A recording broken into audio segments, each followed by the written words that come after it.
My name is Elisabeth Braw. I'm a senior fellow at the Atlantic Council and the author of Goodbye Globalisation and also of Undersea War, which comes out in October. And I hope you will listen to the Visegrad Insight podcast, where you get all the insights you need. And my name is Wojciech Przybylski, editor-in-chief of Visegrad Insight. I invite you to listen to our interview with Elisabeth Braw.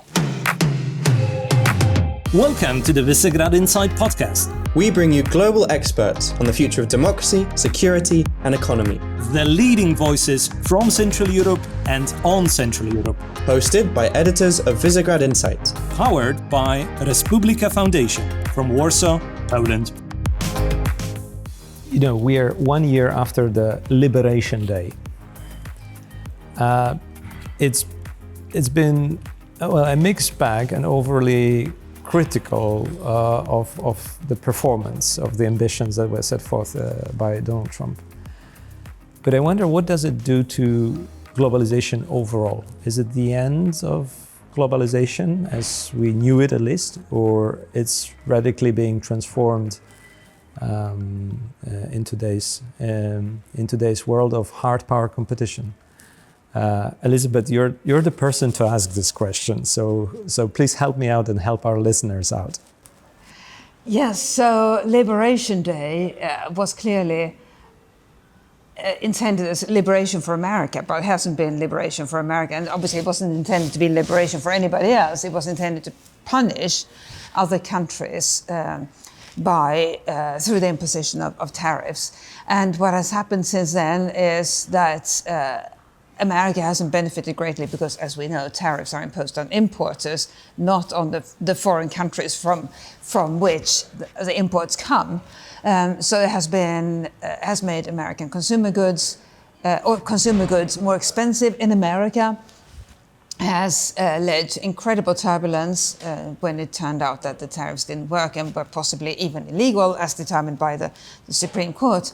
But that is just the most recent installment in the collapse of globalization. Now, globalization obviously suggests that the whole globe is involved in international trade. That is what globalization means. So we have had international trade over the centuries, and then after the 90s, we really got globalization because essentially every country on the planet was involved in this, was part of this web of trade among nations. So only the fewest countries were not part of it, North Korea and a few others. Other than that, every nation was involved in it somehow. That made it globalization. And that doesn't exist anymore. If only because Russia is not part of it anymore. So that removes one of the crown jewels of globalization from this system. But Western companies have been trying to reduce their exposure to China. And that's when I concluded that globalization was in significant trouble, and I predicted, this was in 2022, 2023, when I wrote Goodbye Globalisation, I predicted regionalisation, so that we would get new groupings of countries trading amongst themselves. And actually that's not bad. That's a lot of international trade, just involving clusters of countries rather than the whole globe. But since then, we have, as we all know, and as you just mentioned, had the United States essentially starts playing an unconstructive role in what remains of international trade by imposing significant tariffs, not just on adversaries, but on allies as well, on America's closest friends, the European Union, the UK, Canada, Japan, Switzerland, these kinds of countries. And that's with that new development, a new downturn of the globalized economy, or that new sort of shot against the globalized economy, it just means that the globalized economy is definitely not going to recover anytime soon. And what we'll see are those regional groupings, but the grouping that I thought would happen with Western countries led by the United States and perhaps the European Union, that not even that grouping exists anymore. Well, you could argue that definitely in the international politics, European Union is making its way, like in the previous Trump administration, by the way, also by expanding its free trade zones and partnerships, earlier with Canada, recently with India. Mercosur has been just on the table. But I wanted to come back to the key premise of, those who are trying to undermine the direction of globalization, including Donald Trump and his administration. And if you look back, there was also Jake Sullivan, who also in his 2023 Brookings speech, I remember, brought this idea that, well, something is wrong with globalization as it was going, because it eventually leads to exploitation of this rule-based system and fair, or at least an effort to make it as fair as possible, a merit-based system, by actors who are unwilling to participate in the rule-based system. They just want to exploit the greed, often times found in Western companies and Western governments, and turn it around and against that. And that was essentially, that's China. It's been Russia or Iran, countries that we don't have strong sympathy for when they're in trouble.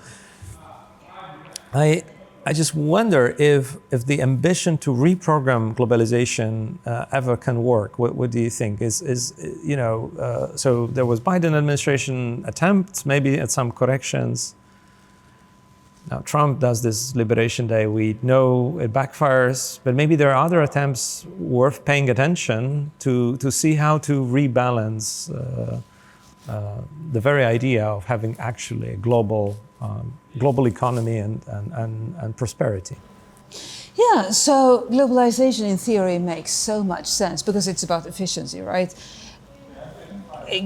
Companies manufacture where it's the most cost effective, and they transport everything around the world, possibly several times, and it makes so much sense. But it's based on the assumption that countries follow the rules, don't engage in wars, and if those conditions exist, then why would you not conduct business that way? And that's the reason that globalization could only happen after the end of the Cold War, when there was this idea that countries will get along. Obviously, not every country was involved in the Cold War, but it was a division of the world in two blocks. And we also had, around the same time, a number of countries that had been previously pretty close to the rest of the world, who had tried to engage in something resembling autarky. They also opened up. So all this happened at the same time. And the idea was now countries will get along. They'll reach agreements on all kinds of things. And that is a good thing in itself, but it also means we'll be able to trade much more between our countries. Everybody benefits, people in those countries, people in Western countries, everybody benefits, companies benefit, and we also get a more stable world as a result. And then what didn't work was that after a while, some countries discovered that a few other countries, primarily China, was not that interested in following the rules and being a team player. They just wanted to take advantage of globalization and raise their own living standards, make themselves a significant economic player. And that downturn in relations, I think, I would say started in around the mid 2010s, around 2015, 2016. And today, it's just plainly obvious that not every country will play by the rules. And that raises a question of how the countries that are willing to play by the rules, how they should go forward. They need to find friends somehow. And as you mentioned, the EU has been on the lookout for new friends, so countries that they can trade more with than previously. And what are those countries? Well, it's not going to be Russia, and clearly there are some problems with the United States even at the moment, which is why the EU has been focusing so heavily on getting the Mercosur deal across the finish line, a trade deal with India, a trade deal with Australia, and so forth. And India is not exactly a European-style democracy. It's not like us. It's different. But I think the most important thing at the moment is when European countries look to increase trade to make up for the countries that for one reason or another have essentially become less attractive partners. The most important thing is the countries with whom we want to expand trade should not hate us. That is the basic assumption. They don't need to become like us. They just as long as they don't hate us, as long as they are willing to follow the rules, they don't have to become European-style democracies, which is why a country like Vietnam is interesting. Vietnam is not going to become a European-style liberal democracy, but it's also not a country that is going to behave in a hostile fashion. And that is the baseline today. And if we look back at the 90s, the assumption was that countries would become like us. No, that illusion is gone. As long as they are not hostile, that's good enough. But that's part of the story. But I think you're not telling the other part of the story is that some countries not only do not want to become like us, or meaning the liberal democracies format, but they also feel like that their model, not for commercial reasons, but for political will to dominate, is to prevail. And speaking of China, that is exactly the case. There is political use of economy, political use of culture, we've seen it in a number of other examples, but I think China is the most potent. Political use of technology and information for gaining an advantage and essentially choking the countries that they are able to dominate, to extract, to colonize in a very new way, colonial manner. In globalization, as it was fought through, in a way, enabled it so far, and unless something is done about it, it's going to be that way. Because, I mean, I don't know if you agree with me, but a year after Liberation Day, China is winning in the whole game of economic statecraft and economic security. China is winning, which is why it's so unfortunate for global trade and for Western relationships that the United States decided to impose those tariffs on Liberation Day. Because together, Europe, Canada, Australia, Japan, South Korea, these countries, together with the United States, could have formed a really strong bloc that could have had a chance at curtailing some of China's practices. But you need friends if you're going to form any kind of effective opposition to China or effective alternative. And now, with the United States not part of this team anymore, it leaves a weakened team, and indeed a team that sees no choice but to essentially return to China and say, please, can we do business again? And that is extremely unfortunate, because China is not a country that wishes us well. China is a country that is willing to do business, but is not going to change its behavior, and certainly not going to become an ally. So for the EU, including leading EU member states, to have to return to China and say, please, can we be friends again? That is just so unfortunate. I'm not saying we should do no business with China, but European countries had taken a position 2, 3, 4, 5 years ago that it would be a good idea to reduce exposure to China. And now we have to go back and say the opposite. Well, yeah, and in some areas, this is happening in sectors or industries that are critical for military production, and at the same time the world is militarizing or re-militarizing again.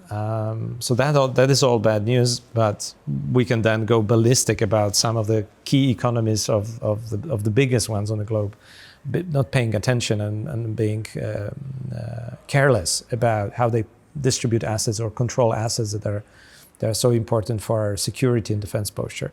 I wanted to turn back, however, to the idea from your book that you already mentioned, is what you can do about it, speaking from Europe. And as we sit at the sidelines of the Resilience Future Fellowship program in Republika and Visegrad Insight, we spoke with fellows from across Central Eastern Europe, from the Baltics, from Ukraine and from Poland. To what extent this kind of regional groups, and is this region big enough in a way also to build in some resilience against the disturbance in or even saying goodbye to globalization?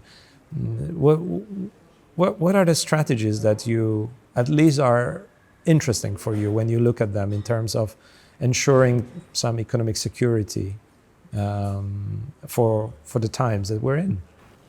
The Central European countries are not a region that is big enough in itself, nor is the European Union, nor is the EU plus Switzerland, Norway, and the UK and other countries that don't belong to the European Union within Europe. So what we need is a Europe that works very strongly with non-traditional trading allies, as it were, not just trading partners, but countries that are willing to commit to closer trading relationships. And I think India is the big winner here. It was always a runner-up in the first round of post-Cold War globalization, because China was a more attractive destination because it has centralized government. It's obviously authoritarian. An authoritarian country is more efficient than a democracy. It has always been the case. So China won that game. Now India is getting an unprecedented second shot at becoming the manufacturing hub of the world, not just of clothes and shoes, but of high-tech products. So that's clearly very good news for India. Now, a lot of things need to happen before Western companies set up manufacturing there in any significant volume, but India is there and is willing to work with European countries. But I think another aspect is really important as well, which is that in European countries, citizens are beginning to discover that Europe is a good thing.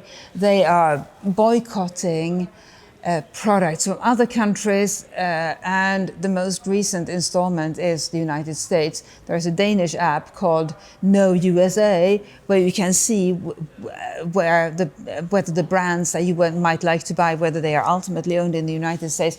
I'm not saying that this is a global, should be the basis of European companies' decision making, but what is interesting is that we are seeing a sentiment in Europe towards buying more European, which I think will ultimately aid the sort of European companies that say we are going to try to manufacture at least part of our products in Europe.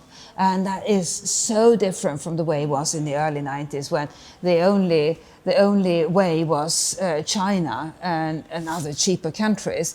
And the upside is that if we trade more with India, with Australia, Japan, and so forth, and countries like Vietnam, the Philippines, then there is opportunity to help companies. Because ultimately, companies are the ones that trade. It's not governments that decide where manufacturing should go. But if those relationships can be expanded between governments, then it becomes more attractive for companies to set themselves up there as well. And that, by the way, has to include in countries like the Philippines, Vietnam, and so forth, proper infrastructure and some sort of harmonized system in the region, because Vietnam on its own, it's not going to replace China as a manufacturing hub. But anyway, the point is that there are alternatives, and I think that is a liberating thought. It's not going to be as cheap as it was, and I think this is something we also have to bear in mind. Globalization resulted in artificially cheap consumer products because the world was harmonious. Well, it's no longer harmonious, and as a result, it's not going to be as cheap. But it doesn't have to be.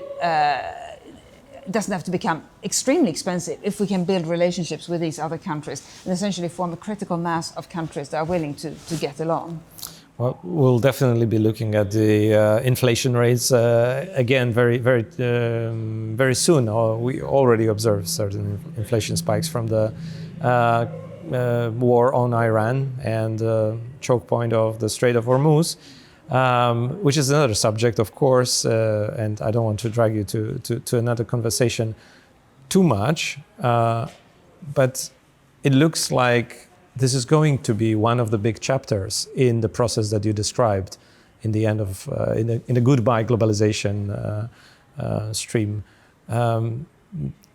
Tell me, with the power of your foresight, where we're looking, what sort of a scale of disturbance or damage even are we looking in comparison to the recent crises that were shaking up globalization processes? In comparison, what's your expectation? What's happening in the Strait of Hormuz is that countries, in this case Iran, is showing that the maritime order is under duress. You don't have to respect the maritime order. What will happen if you don't respect the maritime order? Nothing.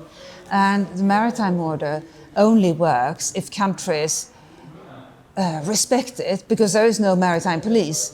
And what has been happening in recent years is that major countries have shown that they don't respect the maritime order. China has been showing it for years in the South China Sea by building artificial islands and other things. Russia has demonstrated it by systematically using shadow vessels to circumvent Western sanctions. Unfortunately, in recent months, the United States has shown that it's not that interested in the maritime order by, for example, targeting fishing boats and also by permitting deep-sea mining in international waters, and that's a whole other chapter. But the point is, if major countries show a signal that they don't care that much about the maritime order, why should minor countries care about the maritime order? But without the maritime order, we don't have, it's going to become a lot harder, and as a result, a lot more expensive to ship goods around the world. And without the ability to ship goods around the world, everything becomes much more expensive. We return to the world that we tried to abolish a century ago, and even starting earlier than that, a world in which global shipping is subjected to constant threats and acts of aggression. We abolished that. We, the global community, abolished that through various treaties. Now, that web of treaties, including the United Nations Convention on the Law of the Sea, are being subverted by major powers. And that raises the question of how we can possibly have global shipping, and by the way, other global commercial maritime activities. And the only answer is yes, we will still have global shipping. It will just become more cumbersome and more expensive, and we will all pay the price for that. We'll definitely be witnesses to the process, and unfortunately, it looks like not much can be done, but still yet to be seen. Thank you very much, Elisabeth, for being on the show. Thank you. And that's all from this week's episode of the Visegrad Insight podcast, bringing you the leading voices from Central Europe and on Central Europe. Make sure to subscribe, and we'll be in touch next week.